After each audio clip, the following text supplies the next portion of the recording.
Say, kids, what time is it? It's kind of like watching TV, but, in your car.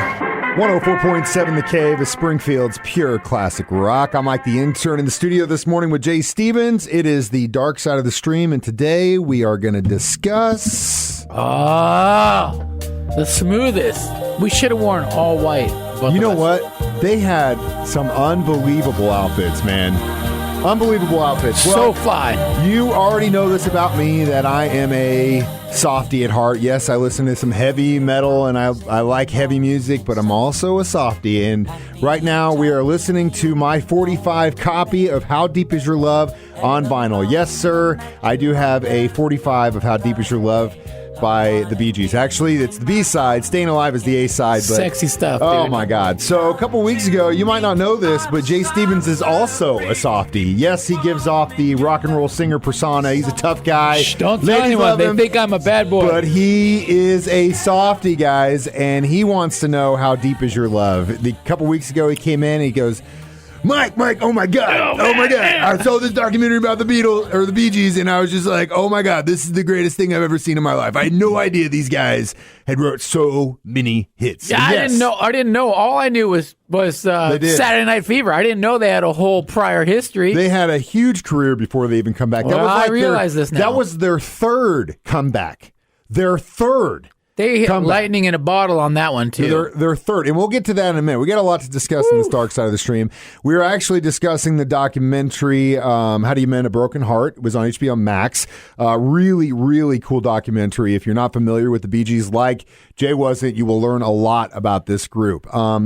And I actually had to write down a bunch of stuff pertaining to this. You went serious on this one. My there's a lot to cover. When do you ever show up with notes? But first, yeah, I know, right?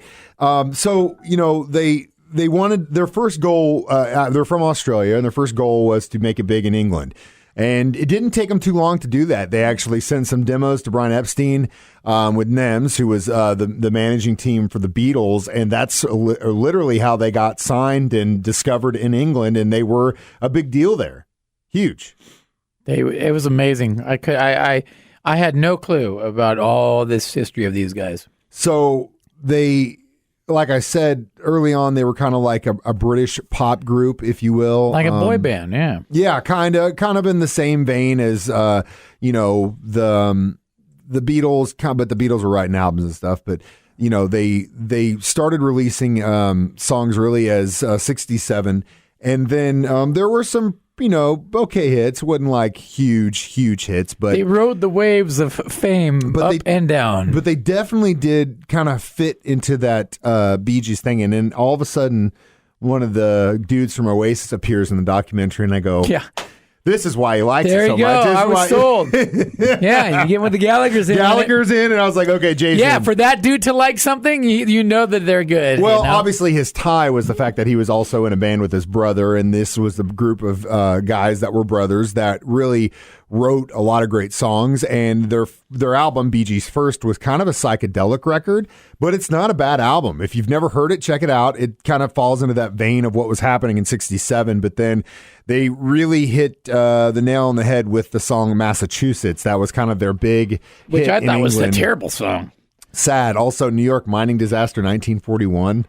Also a very interesting song. But the one that they definitely knocked it out of the park with from that era was To Love Somebody, which was originally intended to be an Otis Redding song. I guess the manager who really kind of took these guys under his wing said, hey, you got to check out this guy. They go and see Otis Redding. They're blown away. And then Barry goes back home and writes To Love Someone. But he writes it for Otis Redding to sing, but then Otis Redding passed away in the plane crash, but he actually wrote it for the manager. Did you know that? No, I didn't know. To Love Somebody, The Way I Love You was written for their manager. Wow. One thing, now look, I know that song, but did somebody else cover it or something to make it famous? Somebody? Yeah. I mean, it's been covered by everyone. Like Nina Simone did it. When that song, I was like, oh, I know Roberta this song. Flack, obviously, Michael Bolton's, version was big. Eric Burdon, the Animals did it. Graham Parsons did it. I mean, that's the thing about the Bee Gees is like there is a lot of times where they'd write a song it would do good, and then someone else would cover it, it would do huge. Better. Okay. But that was gotcha. Fair so enough. that was kind of what happened with To Love Somebody. But it Love Somebody. It cracks me me up that was just kind of, and then I started to joke, which is also a really kind of sad song, kind of a downer. But then they would continue on doing the late 60s thing until things just fell apart, and we will talk about second wave. Second wave, right? Next, Dark Side of the Stream on 104.7 The Cave. Say, kids, what time is it? It's kind of like watching TV, but, in your car. Jay Stevens, Mike the Intern, back in the studio. Dark Side of the Stream, kind of a lighter edition today, discussing the documentary "How Can You Mend a Broken Heart" by the Bee Gees. Great documentary. If you're not familiar with the band, you'll definitely get a good history lesson. And so we're to the first time they kind of dissolved a little bit. They would break up towards the end of the 60s, early 70s, and then they wouldn't really see each other for a while.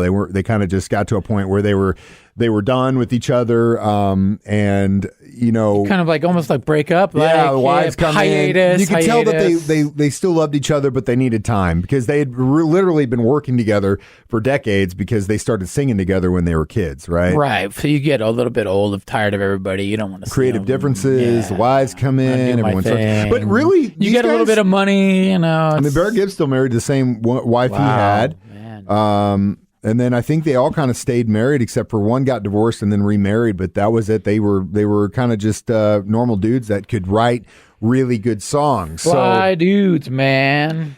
They actually broke up, and then the way they got back together was "How Can You Mend a Broken Heart," which is an amazing song. It was years before I actually knew this was a Bee Gees song because I'm a huge soul guy. Al Green's "How Can You Mend a Broken Heart" is an unbelievable cover of this song. Personally, I think it's better. But, the Bee Gees did a great, it's their song. I mean, it was unbelievable. But then within a year, Al Green covered it and it was just all over the place. But that was kind of where they went. And then they kind of rode that train for a little bit, and then kind of people started to kind of forget about him. The whole British pop popular, thing, not the popular, sad ballad popular, stuff, not popular. just kind of meh. Everyone's like, okay, they were going from having a really good song to just not doing very well on tours, and things weren't really going their way. And so it was Eric Clapton, of all people, because they were on RSO Records. They ended up moving to RSO, and those are the two big names on RSO, is Clapton and the Bee Gees. And Clapton says, "Hey, I just made an album in Miami, and I really liked working down there at Criterion Studios. It was a great place, really good vibe. Miami's happening. You need to go check it out." And so they did. And they, along with a couple other artists, kind of created what is known as the Miami Sound, which would then later go on to be disco. But essentially what they were doing was Clapton said, "Hey, you need to pay attention to these soul albums that are coming out," because this was like mid-70s. Bowie had already done that. Right place, right time, man. But they also paid attention. You know what I mean? And it's crazy that Clapton, and even he says it in the documentary, that, hey, he even says it like, I don't want to, be the one responsible for this, but I am responsible, because if I hadn't said that, who knows what would happen to the Bee Gees. But that's Eric Clapton. All Eric Clapton's fault. And we'll get to the Miami Sound next, the disco Bee Gees on Dark Side of the Stream on 104.7 The Cave. Say, kids, what time is it? It's kind of like watching TV, but, in your car. Mike the Intern, Jay Stevens in the studio this morning discussing the Bee Gees. On Dark Side of the Stream. On Dark Side of the Stream, yeah. Man, documentary. So Eric Clapton really is the reason why they went to Miami, because he said, "I just made this album." They were label mates, and to bring you up to speed. And now they do this album. They go in the studio, do this album called Main Course, 1975, and they're in there doing a song. And the producer, who is this hippie guy from like Berkeley School of Music, who I love this guy, and we'll get to some of the stuff he did that was groundbreaking. But I guess he had told Barry because Barry was like the high voice in the group. He said, "Hey, I want you to do like a scream sing thing." Super high and falsetto then all of a sudden, Barry Gibb's like, "Oh my God, I didn't know I could do this. I can sing in falsetto." Yes. He had been singing for 30, 40 years Never at this knew. point. He never knew that he could sing falsetto. I kind of that's like the iconic Bee Gees sound. I kind of call BS on this. Do you think he could? He'd never tried it before? I don't know, man. I've tried. There's songs that but again, he talks about, Smokey Robinson, all these soul guys that did sing in falsetto, But that was it. That moment that's the Bee Gees 70s sound, man. Jive talking, man. And that was it. And from there on out, he's like, well, I'm just doing this. This is my jig, bro. Their version of R&B was what would take them into the stratosphere. And it really came out like, I think it was Nights on Broadway was the first falsetto that he did at the end where he's doing that thing. And then they did Jive Talking and he did that. Oh, and then, man. Of course, they would come back with Children of the World and then Saturday Night Fever. And during the making of this was something else that was really cool in the documentary. They were essentially the one. I mean, the looping had been done before with, different Beatles records. Other bands had done looping before, but no one had actually done looping to where, like, what had happened was, I guess, a drummer had a death in the family. He had to leave. So they took essentially a bar. A beat from another song. They took it and did it a loop while the other engineer stood there with a spool of tape, and then they recorded and that was loop. it. Because they couldn't have him in the studio, but they wanted him to play on it, so they used that. And as far as I know, that's like the first loop drum that was used to make an actual song. Sounds like it. And man, did they ever hit gold, dude. Not only that, and this was kind of in the same vein of like what, George Lucas did with Star Wars, where he took all the merchandising rights, was just brilliant because he became uber rich after doing that. The Bee Gees did the same thing with Saturday Night Fever. They took points on it, which it's arguably one of the greatest selling albums of all time. So they could all retire and their families could retire and their families could retire, and they're based on just the percentages of that album, not everything else they had sold and written. Just that one album. That one. Man, it's which incredible. is just, I mean, you like I said, in the director. And you just look at the phenomenon that was when that whole thing hit, like, they were one of the biggest bands in the world, if not the biggest band in the world for that little time period, And it wasn't that it wasn't premeditated, though. That's the thing. They knew exactly where they're going. It's kind of heartbreaking to see them go back out on the road after like 2 or 3 years. They're selling stadiums out, and then all of a sudden the I Hate Disco movement starts, and they get thrown into that, which they make and again, a good point. they fall from grace. But they make a good point again, though, that anything that is for sale, labels and all these, they'll start pre-packaging things to exploit it. Just exploit it. Just and like glam rock, same thing.